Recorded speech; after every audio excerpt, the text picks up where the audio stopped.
श्री कृष्ण गोविंद हरे मुरारे। श्री कृष्ण गोविंद हरे मुरारे। ये नाथ नारायण वासुदेव। हे नाथ नारायण वासुदेव। गोविंद जय जय गोपाल जय जय। गोविंद जय जय गोपाल जय जय। राधा रमण हरि गोविंद जय जय। राधा रमण हरि गोविंद जय जय। गोविंद जय जय गोपाल जय जय। गोविंद जय जय गोपाल जय जय। राधा रमण हरि गोविंद जय जय। राधा रमण हरि गोविंद जय जय। गोविंद जय जय गोपाल जय जय। गोविंद जय जय गोपाल जय जय। राधा रमण हरि गोविंद। हमको क्या हुआ? गोविंद जय हो गया, गढ़वाल जय जय क्या हुआ? गोविंद जय जय गोपाल जय जय। गोविंद जय जय गोपाल जय जय। राधा रमण हरि गोविंद जय जय। राधा रमण हरि गोविंद जय जय। नारायण नारायण नारायण। श्रीमद्भागवत सप्तम स्कंध अध्याय 15 श्लोक 60 61 62। नारायण।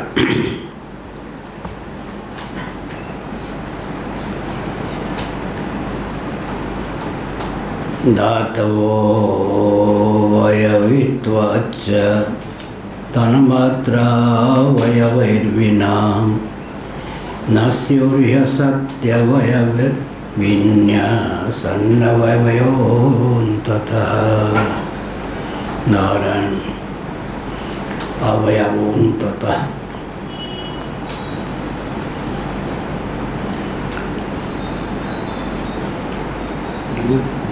बासठ से हो गया। हाँ 62 से हो गया। क्या? 62 से हो गया। 62।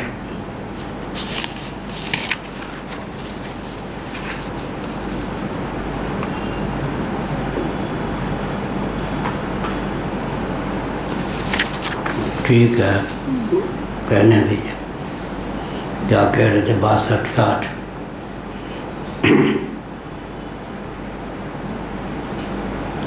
अवयव का जो कारण होता है उसे अवयवी कहते हैं।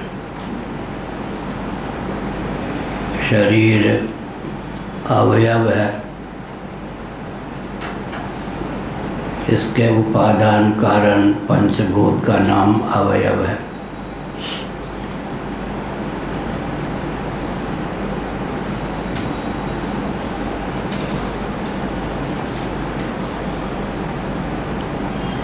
स्थूलभूत पृथ्वी जल तेज वायु आकाश का नाम है। इनको पंचीकृत पंच महाभूत कहते हैं। इनका मूल कारण अपंचीकृत पंच महाभूत, किसी को सांख्य प्रस्थान में पंच तन्मात्रा कहते हैं। पृथ्वी का जो मौलिक स्वरूप अपंचीकृत पंच महाभूत में पृथ्वी है, उसका नाम गंध तन्मात्र या गंध तन्मात्र यहाँ शब्द स्पर्श रूप रस गंध को गुण कहते हैं, लेकिन अपंचीकृत पंच महाभूत भी शब्द स्पर्श रूप रस गंध के द्वारा ही विदित होते हैं। अपंचीकृत पृथ्वी का नाम ही गंध तन्मात्र हो जाता है, अपंचीकृत जल का नाम ही रस तन्मात्र हो जाता है, अपंचीकृत अग्नि या तेज का नाम ही रूप तन्मात्र हो जाता है, अपंचीकृत स्पर्श का नाम ही स्पर्श तन्मात्र हो जाता है, अपंचीकृत शब्द का नाम ही शब्द तन्मात्र हो जाता है। पिछले दिनों बताया गया कार्य कोटि प्रविष्ट जो पृथ्वी जल तेज वायु आकाश हैं, इनमें 1/2 अपना भाग होता है। 1/8, 1/8, 1/8, 1/8 शेष 4 भूतों का अंश होता है। इस प्रकार 1/8, 1/8, 1/8, 1/8 को जोड़ने पर 1/2 की सिद्धि होती है। 1/2 और 1/2 का योग 1 होता है। और भगवान के ही बस की बात है। पंची करोति भगवान, पंचदशीकार विद्यारण्य स्वामी ने इस तथ्य को उद्भाषित किया। यह जो इस समय आकाश है, स्थूल आकाश, इसमें 1/2 हिस्सा ही आकाश का है, शेष जो 4 हैं 1/8, 1/8, 1/8, 1/8 सम्मिलित हैं।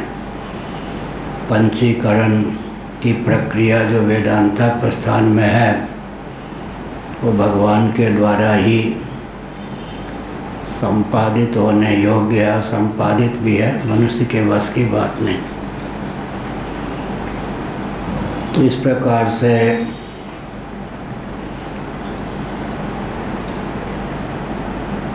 कारण रूप जो पंचभूत हैं अवयवी हो गए। अवयव रूप में शरीर है पंच भौतिक। अब अवयवों के अतिरिक्त अवयवी का अस्तित्व नहीं होता। इस दृष्टि से विचार करें तो ना शरीर सिद्ध होता है, न इनके कारण पंचभूत ही सिद्ध होते हैं। अर्थात ये अनित्य, मिथ्या और असत्य ही सिद्ध होते हैं। अंत में परमात्मा तत्व ही एकमात्र सत्य सिद्ध होता है। 3 शब्द है, अनित्य, मिथ्या और असत्य। विवक्षावसात घट पट आदि को अनित्य कहते हैं। जो अनित्य होता है उसी को मिथ्या भी कहते हैं, मिथ्या होता ही है। और मिथ्या को ही असत भी कह देते हैं। असतो मां सद्गमय, यहाँ पर असत का अर्थ कार्य प्रपंच ही है। इसलिए अनित्य विवक्षावसात मिथ्या सिद्ध होता है। जो मिथ्या है वो असत ही सिद्ध होता है। सत से भिन्न जो कुछ होगा उसको असत कह देंगे। चित्त से जो कुछ भिन्न होगा उसको अचित कह देंगे। आनंद से जो कुछ भिन्न होगा उसको दुख कह देंगे। इस प्रकार जगत की असच्चिदानंद रूपता सिद्ध होती है। जगदीश्वर जो परमात्मा है उनकी सच्चिदानंद रूपता सिद्ध होती है। लेकिन बंध्या पुत्र आदि जो असत हैं, अलीक हैं, उनकी किसी प्रकार अर्थक क्रियाकारिता सिद्ध नहीं होती। जगत की अर्थक क्रियाकारिता सिद्ध होती है, मतलब उपयोगिता सिद्ध होती है। पिछले दिनों कहा गया कि उपाय स्ववताराय, भगवान ने सृष्टि की जो संरचना की है सृष्टि में रमण करने के लिए नहीं, सृष्टा परमात्मा तक सृष्टि का आलम्बन लेकर मन को पहुंचाने के लिए उपाय सोवताराय। अवताराय माने कारण तत्व जो सृष्टा परमात्मा है उसमें मनोनिवेश हो सके, मन अवतीर्ण हो सके, सन्निहित हो सके।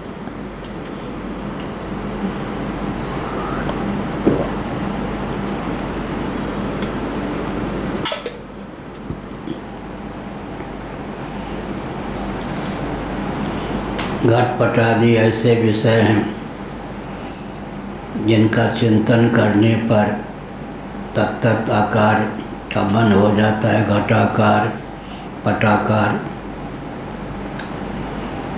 लेकिन ब्रह्म का चिंतन करने पर ब्रह्माकार मन होता है या ब्रह्माकार मनोवृत्ति होती है। फिर अंत में मन ब्रह्म होकर ही शेष रह जाता है। इसका नाम मनोनाश है।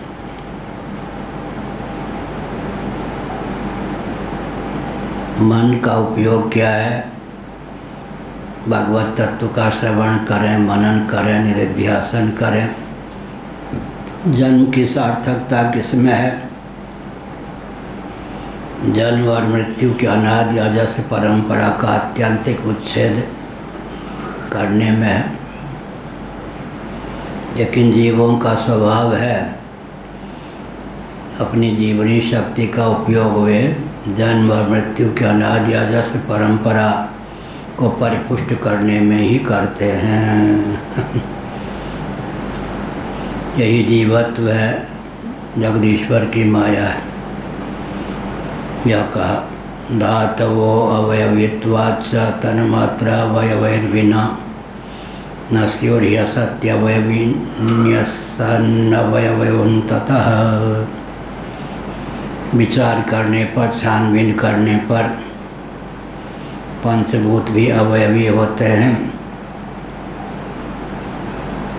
अपने अवयवों सूक्ष्म भूतों से भिन्न नहीं, अर्थात पंचीकृत पंचभूतों का जो मौलिक स्वरूप पंचीकृत पंच महाभूत वही सत्य है। और पंचीकृत पंच महाभूत के मूल में अव्यक्त प्रकृति को मान सकते हैं, माया को मान सकते हैं। उपनिषदों में इस तथ्य को उद्भाषित किया गया है कि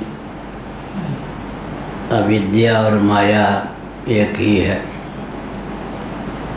बलिन सत्वगुण प्रधान प्रकृति का नाम पंचदशी कारण अविद्या दिया प्रक्रिया दशा में। शुद्ध सत्वगुण प्रधान प्रकृति का नाम माया है। अविद्या जीव की उपाधि है, विद्या माया ईश्वर की उपाधि है। विद्या अपर अविद्या दो, तुलसीदास जी ने लिखा। लेकिन अर्थ कर रहे हैं निरुक्ति के अनुसार अविद्या माया, माँ नहीं या जो, और अ नहीं विद्या जिसकी विद्यमानता न हो, अर्थात अंत में माया भी अविद्या ही सिद्ध होती है। इसलिए शंकराचार्य महाभाग अपने भाष्यों में माया के लिए अविद्या शब्द का प्रयोग प्रायः करते हैं। जो बाद का विषय हो, अधिष्ठान तत्व के विज्ञान से जिसका मिथ्यात्व सुनिश्चित हो, उसी का नाम माया है, उसी का नाम अविद्या है। गो गोचर जहाँ लग मन जाई, सो सब माया जानो भाई, रामचरितमानस में। गो माने इंद्रियां, गोचर माने विषय। गो गोचर जहाँ लग मन जाई, सो सब माया जानो भाई। गोचर भूमि, गाय के चरने की भूमि कहते हैं। गो का अर्थ है इंद्रियां, अर्थात करण कर्मेंद्रिय, ज्ञानेंद्रिय, अंतःकरण, जहाँ तक या गोचर इंद्रिय और इंद्रियों का विषय जहाँ तक मन जाता है सब माया है। केवल ब्रह्म तत्व सत्य है। यह ब्रह्म सत्यम जगन मिथ्या जीवो ब्रह्मैव नापरा की बात पिछले दिनों कही गई। प्रायः ब्रह्म सत्यम जगन मिथ्या को सुनकर वैष्णव लोग चिढ़ जाते हैं। सब जगह रहस्य का उद्घाटन करना भी नहीं चाहिए, लेकिन शंकराचार्य का व्यक्तिगत वचन यह नहीं है, यह तो निरालंबोपनिषद का वचन है। ब्रह्म सत्यम जगन मिथ्या। मिथ्या किसको कहते हैं? पिछले दिनों उदाहरण दिया गया कि कोई यात्रा कर रहा हो, मार्ग में रस्सी ही सर्प के रूप में उसे परिलक्षित हो जाए, बाद में नायम सर्पो रज्जुरियम, उसको ज्ञान हो जाए कि यह सर्प नहीं रस्सी है। भूतपूर्व गति से वो सर्प सत्य है और वर्तमान दृष्टि से वह सत्य है, तो समझौते की भाषा क्या है? मिथ्या। भूतपूर्व दृष्टि से सर्प ही सत्य है, वर्तमान दृष्टि से सर्प असत्य है, तो सामंजस्य की भाषा क्या है? मिथ्या। या मिथ्या शब्द जो है बहुत साहित्यिक है। अज्ञान दशा में सत्य, ज्ञान दशा में असत्य, समझौता एक्सप्रेस है। समझौते की भाषा में कह देते हैं मिथ्या। भूतपूर्व दृष्टि से सत्य, वर्तमान दृष्टि से असत्य, तो समझौते के दृष्टि से मिथ्या। मिथ्या साहित्यिक शब्द है। मृत्तिकेत्येव सत्यम, कल इसकी व्याख्या की गई छांदोपनिषद के अनुसार। उपादेय की अपेक्षा उपादान सत्य होता है। उपादेय माने उपादान कारण से निर्मित कार्य। उपादान का अर्थ होता है मूल, मैटर, सामग्री जिससे किसी कार्य की निष्पत्ति हो, जो कार्य में अनुगत भी हो। जैसे मिट्टी उपादान है, घट आदि उपादेय हैं। सामान्य रीति से उपादेय का अर्थ होता है उपयोगी, लेकिन कार्य के अर्थ में भी उपादेय शब्द का प्रयोग कर सकते हैं, क्योंकि उपादान, उपादेय, कारण, कार्यभाव। या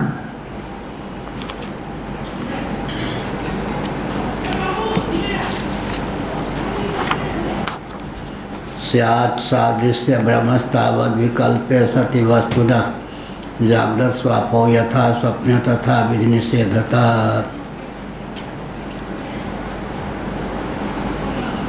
बहुत बढ़िया है ये सब। श्री नारद जी ने उपदेश दिया जो युधिष्ठिर जी को। भगवान वेद व्यास की कृपा से वो ज्ञान हमको भागवत के माध्यम से सुलभ है। परमात्मा तत्व तो एक ही है, लेकिन व्यवहार दशा में अज्ञान के कारण विविध रूपों में परिलक्षित होता है। पृथ्वी, जल, तेज, वायु, आकाश के रूप में परिलक्षित होता है। स्थूल, सूक्ष्म कारण शरीर के रूप में परिलक्षित होता है।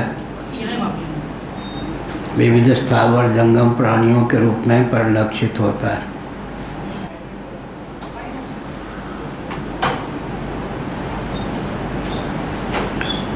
इस प्रकार अनेकत्व का विभ्रम परमात्मा तत्व में होता है अज्ञान के कारण।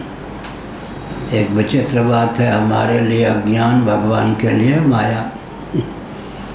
भगवान अपनी भावना के अनुसार इंद्रो माया भी प्ररूपीयते प्रज्ञा मायाम तो प्रकृतिम विद्यात्। भगवान तो माया का आलम्बन लेकर जगत की रचना करते हैं। वो मायावी हैं, लेकिन जगत में हमारी सत्यत्व बुद्धि हो गई तो हमारे लिए अविद्या है। भगवान के पास विद्या माया उपाधि, हमारे पास अविद्या है। माया निबंधिका नहीं होती, अविद्या बंधन में हेतु हो जाती है। एक ही परमात्मा तत्व पृथ्वी, पानी, प्रकाश, पवन, आकाश, दिक्, काल और स्थावर जंगम प्रपंच के रूप में परिलक्षित होता है। विविधताओं में जो अनुगत आत्म तत्व को समझ लेता है, या आत्म तत्व की परमात्मा रूपता, परमात्मा की आत्मरूपता समझकर पृथ्वी, जल, तेज, वायु, आकाश और स्थावर जंगम प्राणियों के रूप में स्वयं को जान लेता है, तो मुक्त हो जाता है, बंधन से सदा के लिए अतिक्रांत हो जाता है।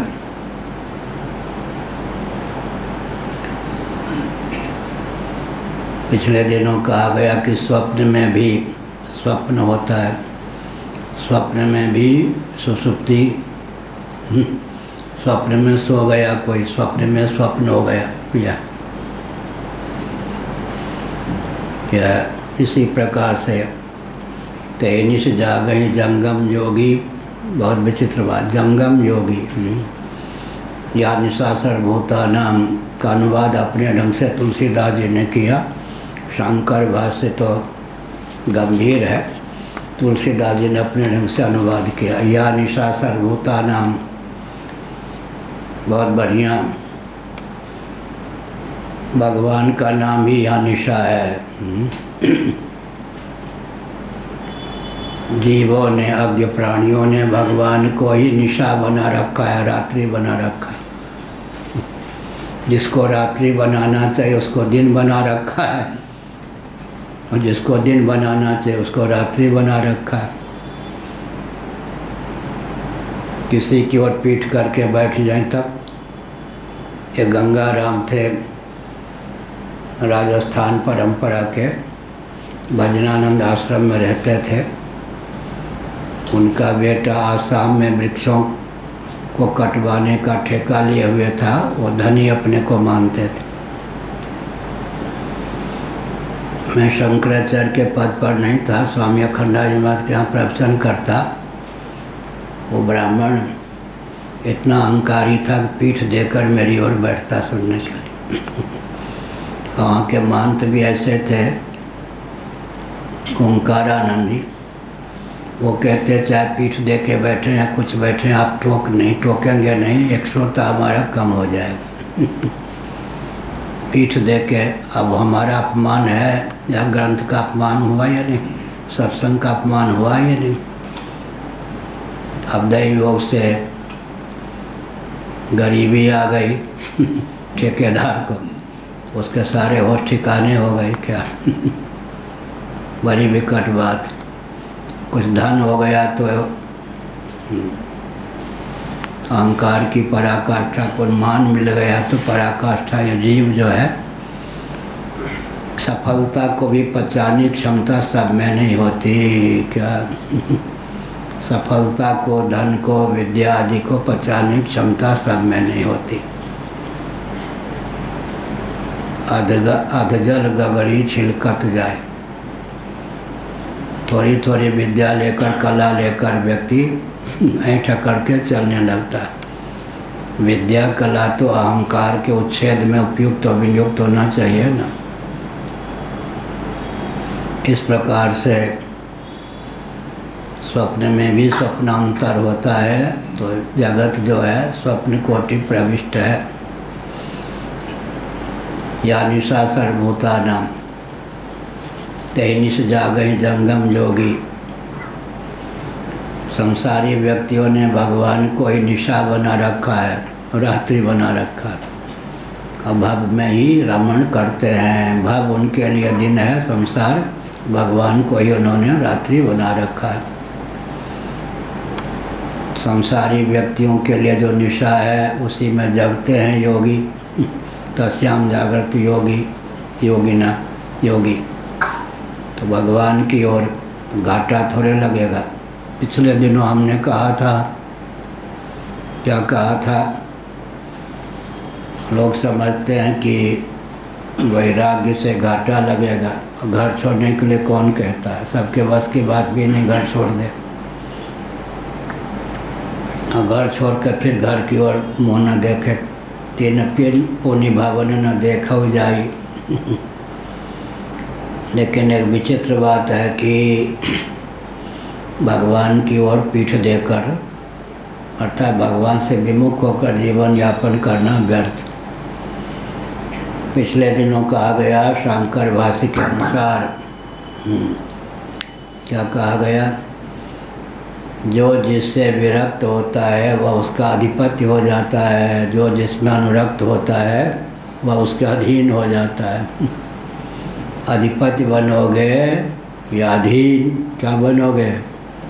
मान लो अधिपति हाँ, अधिपति बड़ी निरीक्षणपति। अधिपति बनोगे या अधीन। निमिषारण के दंडी स्वामी जी महाराज कहते थे मेट बनोगे या मजदूर। अधिपति बनोगे या अधीन। विषय लंपट व्यक्ति जितने होते हैं वो क्या हो जाते हैं? अधीन। जिसमें हम समासक्त होते हैं उसके अधीन हो जाते हैं, जिससे विरक्त होते हैं उसके अधिपति हो जाते हैं। भगवान भगवत तत्व आत्म तत्व वैराग्य का विषय ही नहीं, अत्यंत परम प्रेमास्पद है। लेकिन जगत की ओर मुख करेंगे तो क्या होगा? जगत भी हाथ नहीं लगेगा, भगवान तो हाथ क्या लगेंगे। हाथ लगने का केवल विभ्रम होता है। क्या पिछले दिन हमने कहा 10 मिनट के लिए भी 10 मिनटों के लिए हमको दिव्य चक्षु प्राप्त हो जाए। अनादिकाल से एक एक जीव ने या मैंने जितने शरीरों को सब बना दिया है, कदाचित वे सब शरीर एक कालावच्छेदन हमको सुलभ हो जाएं, दृष्टिगोचर हो जाएं। कोटि कोटि ब्रह्मांड एक एक व्यक्ति के शरीरों से पट जाए। अवलव नसानी अवनव न सही होम। अगर पूर्व जन्म में ही कृतार्थ हो गए होते तो वर्तमान जन्म क्यों मिलता? यह जो जन्म है अपनी दुर्बलता का सूचक है, और प्रबलता का पुण्य की पूंजी न होती तो मनुष्य शरीर कैसे मिलता? भारत में कैसे जन्म होता? सत्संग भजन में प्रीति प्रवृत्ति कैसे होती? अब पूर्व जन्म में ही कृतार्थ हो गए होते तो जन्म ही क्यों होता? इसलिए जन्म और मृत्यु की अनादि अजस्र परंपरा का आत्यंतिक उच्छेद मानव जीवन की सार्थकता है। प्रश्नोत्तर मालिका, जिसका नाम है प्रश्नोत्तरी, दूसरा नाम गीता प्रेस से अनुवाद सहित प्रकाशित,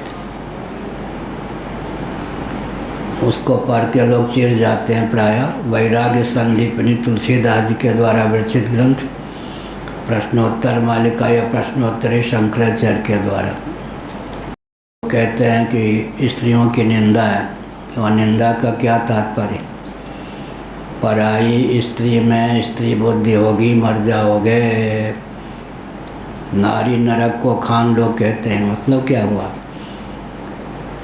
दूसरे की पत्नी में, बहन में, बेटी में अधिकृत जो पत्नी नहीं है उसके अतिरिक्त किसी भी मातृशक्ति में कुदृष्टि होगी, वो तुम्हें नरक पहुंचा देगी। नारी नरक को खान का अर्थ क्या हुआ? जिसमें स्त्री बुद्धि पत्नी बुद्धि नहीं होनी चाहिए उसमें पत्नी बुद्धि हो जाएगी, वो नरक के खान नहीं है, उसमें अन्यथा बुद्धि के फलस्वरूप तुम्हें नरक मिलेगा। इसलिए अपनी पत्नी भी भोजन परोस रही हो तो उसमें मातृ बुद्धि होनी चाहिए, नहीं तो भोजन नहीं पचेगा। शास्त्रों में लिखा है पत्नी भी भोजन परोस रही हो, उस समय पत्नी बुद्धि होगी तो अन्न का सार पचेगा नहीं, इसलिए संकेत किया गया। तो स्त्रियों की निंदा में तात्पर्य नहीं है, संयम में तात्पर्य। यहाँ कहा गया कि जब तक ब्रह्म रहता है तब तक संसार में भटकता रहता है। यह कहा एक ही परमात्मा तत्व में विविध प्रकार का विभ्रम प्राप्त होता है। पहले भी थी, अब भी हैं, आगे भी ये हैं। ये सब कल बताया था। दृष्टि सृष्टिवाद के अनुसार यात्रा कर रहे हो, कोई रस्सी किनारे हो, भ्रम के कारण हमने उसको सर्प समझ लिया हो, लेटा हुआ है, सोया हुआ है सर्प, हमारा क्या बिगाड़ता, अपना चले गए। 10 मिनट बाद लौट के आए, या सर्प वहीं पड़ा हुआ है, तब से वहीं लेटा हुआ है। क्या बात सत्य है? जिस समय रज्जु में सर्प बुद्धि हुई, उसी समय वो सर्प था। 10 मिनट बाद या 10 घंटे बाद सही, फिर रज्जु में उसी रस्सी में सर्प बुद्धि हो गई, उसी समय वो उत्पन्न हुआ। या दृष्टि सृष्टिवाद ऐसे ही पिछले दिनों बताया गया। जिस समय जो दृष्टि का विषय बने, उसी समय वो है, आगे पीछे नहीं। जिस समय जो दृष्टि का विषय बने, उसी समय वो है। स्वप्नावस्था में एक घट का दर्शन हो, या एक ऊँट का दर्शन हो, या कुत्ते का दर्शन हो, 10 मिनट बाद फिर स्वप्नावस्था में, स्वप्न के 10 मिनट बाद फिर कहें यही वही कुत्ता है, यही ऊँट है, वही घट है। भ्रम है या नहीं? जिस समय वो विषय बना था दृष्टि का, उसी समय था। 10 मिनट बाद, स्वप्न के 10 मिनट बाद फिर दृष्टि का विषय बना, तत्काल उत्पन्न हुआ। इस सब ज्ञान, इन सब को पहचानने की क्षमता धीरे धीरे आती है। विशेष व्याख्या भी उचित नहीं है। इसी प्रकार से जब तक हम घटपट आदि, स्त्री पुत्र आदि, पृथ्वी आदि को सत्य मानते हैं, तब तक यह व्यामोह बना ही रहता है।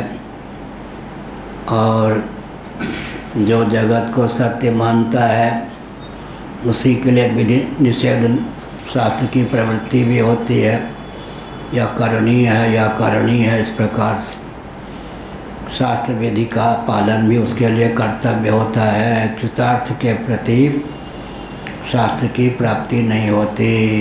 सकल विधि निषेध से अतिक्रांत तत्वज्ञ होता है। स्वभाववश या लीला पूर्वक वह वेदादि शास्त्र सम्मत विधि निषेध का अनुपालन करता है।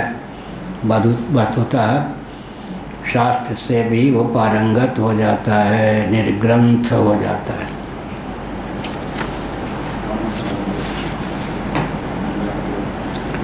अब 62वां श्लोक बहुत महत्वपूर्ण है। सभी वचन दिव्य हैं, लेकिन व्यवहार की सिद्धि के लिए भावाद्वैतम क्रियाद्वैतम द्रव्याद्वैतम तथात्मनः वर्तयन् स्वानुभूत्यः त्रीन् स्वप्नान् धुनुते मुनिः।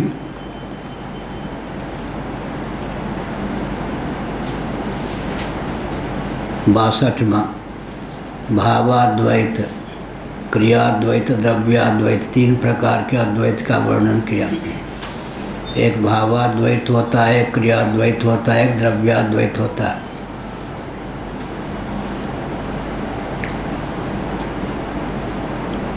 वर्तयन् स्वानुभूत्यः त्रीन् स्वप्नान् धुनुते मुनिः। अर्थ किया, मुझे प्रसन्नता होती है श्रीमद् भागवत का जो हिंदी अनुवाद सुलभ है, गीता प्रेस से प्रकाशित है।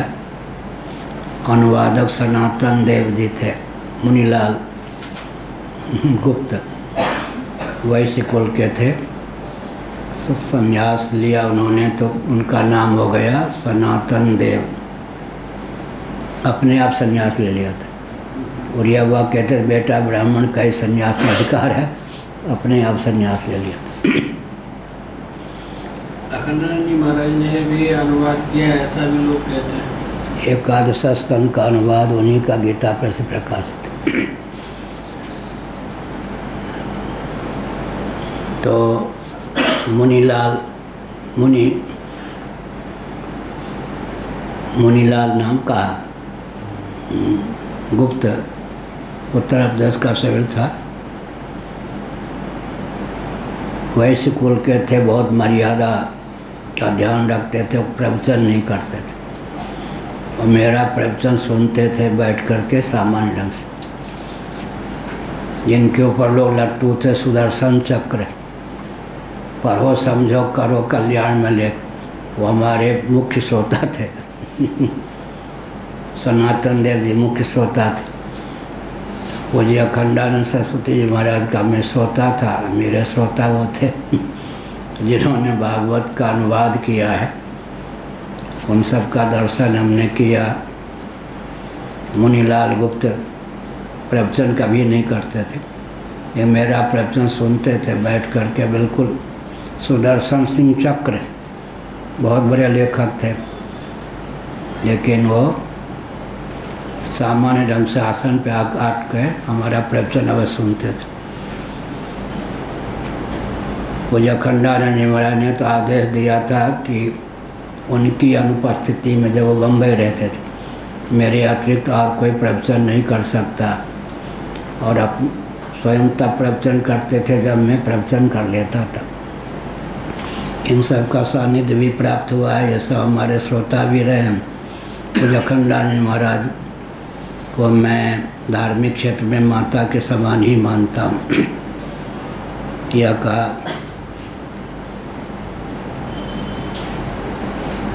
जागृत स्वप्न सुषुप्ति आदि में भेद है, पृथ्वी जल तेज वायु आकाश में भेद बुद्धि है, स्थावर जंगम प्राणियों में भेद बुद्धि है, तब तक मनुष्य को वेदादि शास्त्र सम्मत विधि निषेध की प्राप्ति भी है। यह इसलिए अब आगे भावाद्वैतम क्रियाद्वैतम द्रव्याद्वैतम तथात्मना वर्तयन स्वानुभूत्य त्रीन स्वप्नान धुनुते मुनि।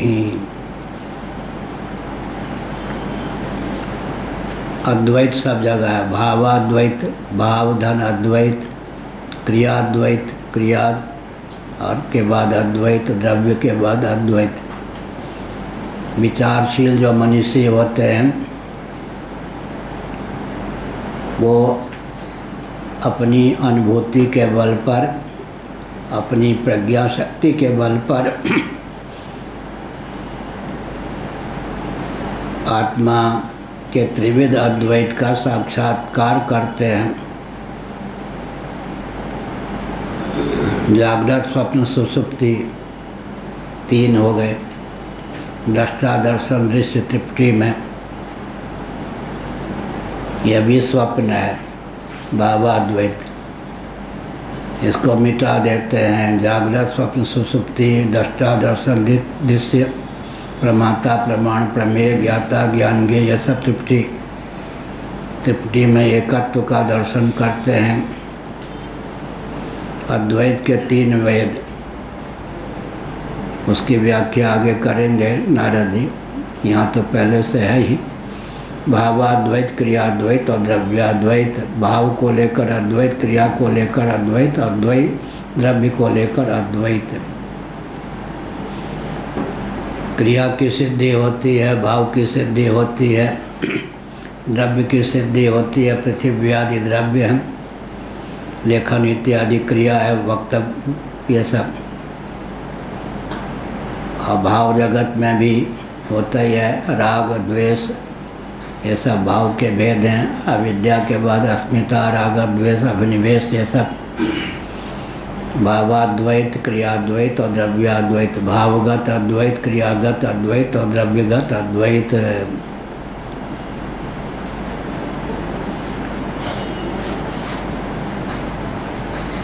अब ये भावाद्वैत की व्याख्या स्वयं करते हैं नारद जी। भावाद्वैतम क्रियाद्वैतम द्रव्याद्वैतम तथात्मना वर्तयन स्वानुभूत्य तीन स्वप्नान धुनते मुनि। ये सब के सब स्वप्न तुल्य हैं। भावाद्वैत हो, भाव को लेकर, क्रिया को लेकर या द्रव्य को लेकर, तत्व ज्ञान के बल पर इनका विधूनन हो जाता है, अर्थात इनका निरसन हो जाता है, अपवाद हो जाता है। आत्मदृष्टि से सर्वथा एकत्व हो जाता है, पृथकत्व की भावना नहीं रहती है। यह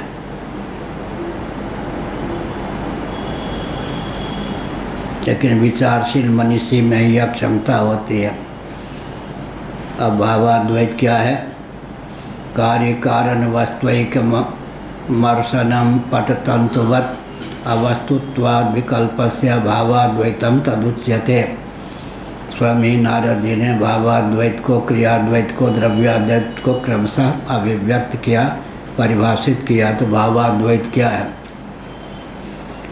कार्य कारण वस्तुैकम, कार्य कारण वस्तुैकमर्शनम पटतंतुवत अवस्तुत्वाद विकल्पस्य भावाद्वैतम तदुच्यते। पटतंतुवत, पट माने वस्त्र, इसका जो उपादान कारण है तंतु, आतान्वितानात्मक तंतु संघ का नाम ही वस्त्र हो जाता है।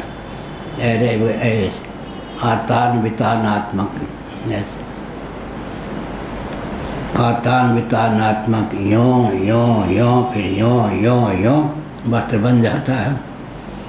या तंतु के अतिरिक्त वस्त्र नहीं है, पट नहीं है, लेकिन आतान्वितानात्मक तंतु समुदाय का नाम ही अर्थक क्रियाकारिता के बल पर वस्त्र बन जाता है, नाम हो जाता है। अब पिछले दिन उदाहरण दिया गया, दृष्टा दर्शन दृश्य, प्रमाता प्रमाण प्रमेय, ज्ञाता ज्ञान ज्ञेय। यह उदाहरण एक दे देते हैं। ज्ञाता ज्ञान ज्ञेय है तो तीन के मूल में एक की सिद्धि होती है। कैसे? श्रीमद् भागवत के बारे में स्कंद में कहा गया कि तेजो द्रव्य है, तेज है, वही अधिभूत नेत्र होकर अधिभूत रूप होकर अध्यात्म नेत्र होकर अधिदेव सूर्य होकर भाषित होता है। त्रिपुटी के मूल में एक तत्व है, यानी तेजो द्रव्य। ऐसे ज्ञाता ज्ञान ज्ञेय के रूप में एक अखंड त्रिपुटी सतिक्रांत ज्ञान शेष रहता है। ज्ञाता ज्ञान ज्ञेय में जो बीच में ज्ञान है उसको आश्रय के रूप में ज्ञाता की आवश्यकता है, विषय के रूप में ज्ञेय की आवश्यकता है। त्रिपुटी सतिक्रांत ज्ञान ही व्यावहारिक धरातल पर ज्ञाता ज्ञान ज्ञेय के रूप में परिलक्षित होता है। एक ब्रह्मचारी रहते थे नरवर के। जब मैं वृंदावन में वेद विद्यालय में ऊपर रहता था, स्वामी जी के बगल कमरे में वो ब्रह्मचारी नरवर वाले रहते थे। मैं छत पर घूम रहा था, वो तो उनका ध्यान मेरी ओर नहीं था, मैं घूम रहा था। मैं को उनको देख नहीं रहा था, वो दिखाई पड़ गए। वो दर्पण लिए हुए थे और बोल रहे थे, रहा भी न जाए सहा भी न जाए। अब उनका मन क्या था वो जाने, रहा भी न जाए सहा भी न जाए। तो हमने उनसे शिक्षा ले ली, रहा भी न जाए सहा भी न जाए, यही जगत में स्थिति है क्या? न रहा जाता है न सहा जाता है। द्वैत के बिना रहा नहीं जाता, द्वैत को सहा नहीं जाता है। कहेंगे हम तो द्वैत में रचे पचे हैं, तो रचे पचे हैं तो नींद की क्या आवश्यकता होती? रहा भी ना जाए। द्वैत की सहिष्णुता अगर स्थिर होती तो शरीर, इंद्रिय, अंतःकरण, प्राणों को भुलाकर, यहाँ तक कि विषयजन्य आनंद को भी भुलाकर निद्रा की भावना क्यों जगती? और निद्रा में ही जगत की विस्मृति ही सर्वतो भावन अभीष्ट होती। तो फिर ऐसा न हो कि सदा के लिए सोया ही रह जाओ। क्या जीव बहुत चतुर है, सोने के पहले अंतर्गर्भित एक संकल्प होता है, ऐसा न हो कि सदा के लिए सोया ही रह जाऊं। तो क्या हो गया? रहा भी न जाए सहा भी न जाए। द्वैत की सहिष्णुता हो गई और द्वैत की असहिष्णुता भी हो गई। द्वैत की जब असहिष्णुता होती है तो सुसुप्ति की आवश्यकता होती है। सदा के लिए कहीं सो न जाऊं, फिर नींद टूटे और बहू बेटी ये सब संसार जलवा मलाई रबड़ी कचौड़ी सबका आस्वादन करूं, तो रहा भी न जाए सहा भी न जाए। सुसुप्ति की विशेषता समय हो गया। सुसुप्ति पाठ भी है ना शाम को, रात को।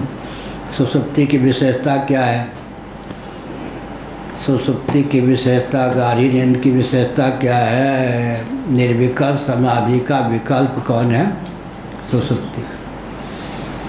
जिसको निर्विकल्प समाधि सुलभ नहीं होती कदाचित उसे गाढ़ी नींद सुलभ न हो तो वह पागल हो जाए। भगवान ने पागल होने से क्यों बचाया? निर्विकल्प समाधि का विकल्प सुसुप्ति सुलभ करा के। सन 1972 की बात है। एक दिन के लिए ज्योतिष पीठ के मान्य जगत गुरु शंकराचार्य श्री कृष्ण बोधाश्रम जी महाराज, स्वामी जी जानते होंगे, वो चिंतामणि शर्मा सादरा वाले, उनके अनुरोध पर आए। उनकी बहुत उपेक्षा की लोगों ने। कारण क्या था? ट्रस्टियों में एक थे चिंतामणि शर्मा, वो उनके भक्त थे, बुला लिया। लेकिन वहाँ के जो भी लोग थे वो उड़ियाबाजी का शिष्य मान करके शांतानंद जी को जोशी मठ का शंकराचार्य मानते थे। लेकिन ऐसे धीर वीर गंभीर महापुरुष थे, उन पर कुछ असर नहीं पड़ा। कृष्ण बोधाश्रम जी महाराज 1 या 2 दिन के लिए आए थे। सत्संग भवन इससे कुछ बड़े ही होगा उन दिनों उड़ियाबाजी का। वहाँ अकेले बैठे थे। मैं ब्रह्मचारी था, ध्रुव चैतन्य नाम रहा होगा, सामने बैठ गया। उन्होंने कहा, कहो साहब। उनका शरीर जो था ब्रज का था। साहब की बोली उधर चलती है। कहो साहब, ईश्वर को क्या गरज पड़ी कि उसने गाढ़ी नींद बना दी। मैंने कहा, मैं आपका बालक विद्यार्थी हूँ, आपने जो प्रश्न किया उसका उत्तर आपके श्रीमुखारविंद से सुनना चाहता हूँ। ये लोग कहेंगे नई पुस्तक की कीमत नहीं है क्या, मूल्य नहीं है क्या? यह प्यारी है पुस्तक। जिस पुस्तक को हाथ देता हूँ उसी को बर्बाद कर देता हूँ। पुरानी पंचदशी कोई देखे तो एक पेज भी खोल नहीं सकता, सब पंचदशी है, सब बर्बाद क्या करता हूँ। अब वो पढ़ता हूँ, ये हालत हो जाती है ये। तो उन्होंने कहा, कहो साहब, ईश्वर को क्या गरज पड़ी कि उन्होंने गाढ़ी नींद बना दी। तो मैंने कहा, मैं क्या जानूँ, आप बताइए।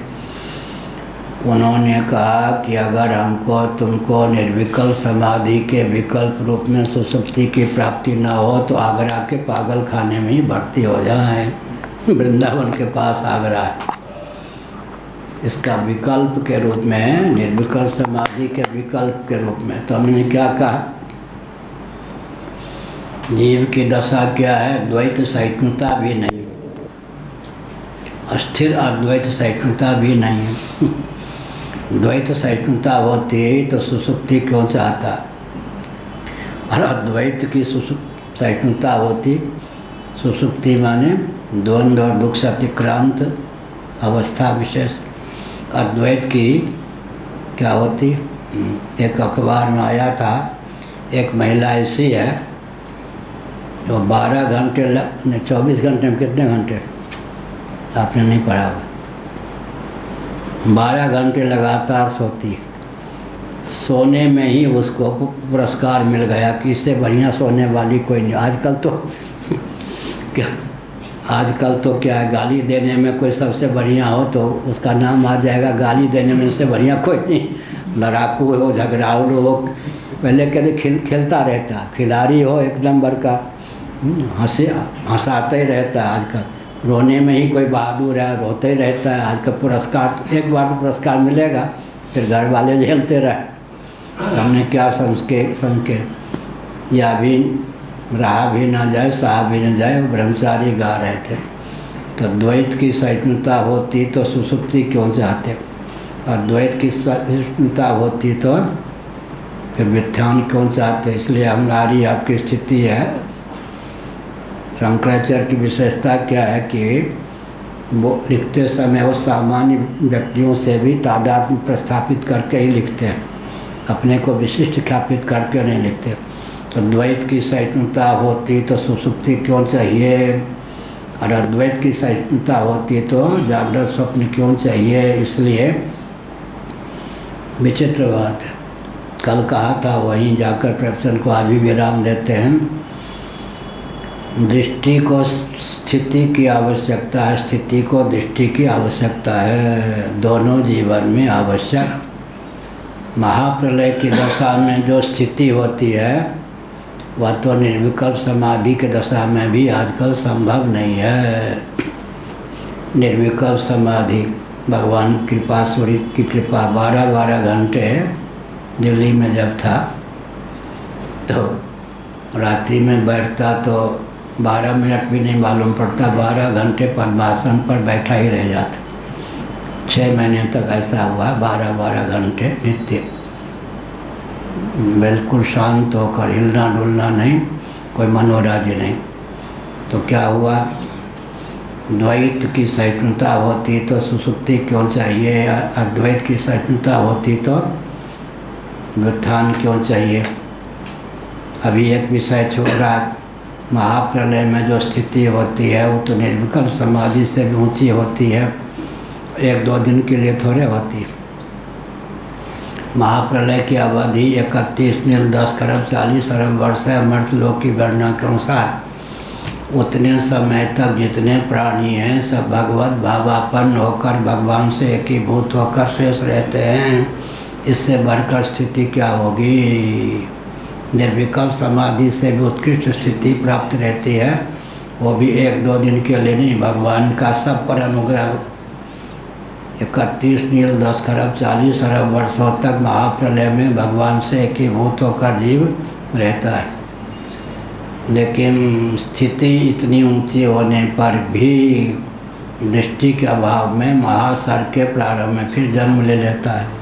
पूर्व वासना के अनुसार उसको देहेंद्रीय प्राणांतकरण की पुनः प्राप्ति हो जाती है। स्थिति को दृष्टि का बल चाहिए और दृष्टि को स्थिति का बल चाहिए। क्या सुनिए गुनी समझी समझाई दशा हृदय नहीं आवे।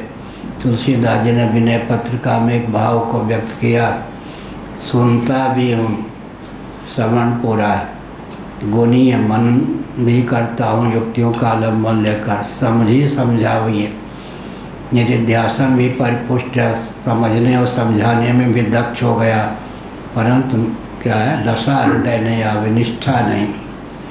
निष्ठा श्रद्धा से भी ऊंची वस्तु का नाम है निष्ठा, छांदोग्य उपनिषद में। इसलिए यह जो सुनते रहना चाहिए, सुनते रहना चाहिए। करत करत अभ्यास क्या जड़ मत हो, सुजान रसी आवत जात, सिल पर होए निशान। असकृत एक बार बिना काम चले, बार बार सुनते रहें। सुनते सुनते क्या होगा, क्या होगा, बस निष्ठा बन ही जाएगी। सुनते सुनते उसके संस्कार परिपुष्ट हो जाएंगे। झींगुर होता है ना, वो वन में झींगुर, हम लोग वन में भी बहुत रहे हैं। वो कितना एक तान उसके झींगुर के, वन के झींगुर के राग सुना है क्या? ऐसा है। और वो जो भृंगी की न्याय मैंने देखा है निमसारण में, गुफा में छिप करके जो भृंगी होती है, भृंगी कीट विशेष का नाम भृंगी है, उसको पहचान होता है किस जाति के कीट को मैं भृंगी बना सकती हूँ। जिस जाति के कीट को वो भृंगी बना सकती है, उस जाति के कीट को उड़ करके डंक मार देती है। डंक मार करके उसे बेहोश कर देती है, लाद के ले आती है। वो गीली जगह में क्या करती है, जैसे इतने बड़े छेद बना करके पहले से रखती है, उसको उस गीली अंदर घुसा देती है और ऊपर से पाँव के द्वारा मिट्टी से उसको ढक देती है। उसके बाद वो लगभग 35 मिनटों तक वो जो अंदर कीट बंद है, बेसुध है, वो गुनगुनाती रहती है एकदम। वो बेहोश दशा में उसकी आवाज़ को कीट, मूर्छित कीट सुनता रहता है। उसके बाद बिना घड़ी के ही उस भृंगी को ज्ञान हो जाता है। वो भी पहले कीट विशेष रही कि अब जो बिल में बंद कीट विशेष है वो भृंगी हो गया होगा। पाँव से फिर क्या करती है, बिल के आवरण को, धूल को, रज को हटा देती है। वो फिर उठता है, वो फिर वही वो काम करता हो, उसके गुरु ने जो पहले काम किया माने वो भी उड़ के जाता है, फिर वो डंक मार कर वो भी करता है। इसका नाम है भृंगी कीटन न्याय। बहुत ऊँची बात। देहांतर के बिना भी देहांतर के बिना भी, देहांतर तो नहीं होता, देहांतर के बिना भी एक कीट विशेष भृंगी का रूप धारण कर लेता है। जब देहांतर के बिना भी कीट विशेष भृंगी का रूप धारण कर सकता है तो गुनगुनाते गुम ऐसे इसी प्रकार से बार बार श्रवण करते करते करते करते फिर पहली बार में काम न चले, दूसरी बार में फिर क्या होता है, भृंगी कीटन न्याय से व्यक्ति अन्य होकर अन्य हो जाता है। एक विचित्र बात है, अन्य होकर अन्य हो जाता है। भृंगी कीट तो भृंगी नहीं है, लेकिन कीट भृंगी का रूप धारण कर लेता है। तो फिर पहले से ही जो आत्म तत्व ब्रह्म है उसको ब्रह्म होने में क्या कठिनाई, अन्य होकर भी अन्य हो सकता है। तब जो पहले से ही जो है तो ज्ञान मात्र से उसकी सिद्धि हो ही सकती है। 10 मिनट ज़्यादा हो गए। हर हर महादेव। पार्वती पतये हर हर महादेव।